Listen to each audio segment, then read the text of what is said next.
শহীদদের আত্মাকে স্থাপন করা হবে সবুজ পাখিদের দেহে।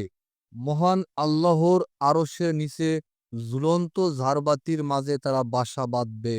জান্নাতে ফল থেকে যা ইচ্ছা খাবে, এরপর আবার নিজেদের বাড়িতে ফিরে আসবে। একবার আল্লাহ তাআলা তাদের দিকে তাকিয়ে জিজ্ঞেস করলেন, তোমরা কি চাও? তারা জবাব দিল, আমরা আর কি চাইতে পারি? আমরা তো যেখান থেকে খুশি জান্নাতের ফল খেতে পারছি।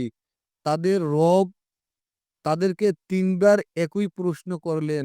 তারা যখন বুঝতে পারল আল্লাহ সুবহানাহু ওয়া তাআলা উত্তর না পাওয়া পর্যন্ত প্রশ্ন করতেই থাকবেন, তখন বলল, হে আমাদের রব, আমাদের ইচ্ছে হয় যে আপনি আমাদেরকে আবার দুনিয়ার জীবনে ফেরত পাঠান, আর আমরা আবারও আপনার জন্য যুদ্ধ করে শহীদ হয়ে যাই। আল্লাহ তাআলা যখন দেখলেন তাদের আর কোনো চাওয়া নেই, তিনি তাদেরকে জান্নাতের আনন্দ উপভোগের জন্য ছেড়ে দিলেন।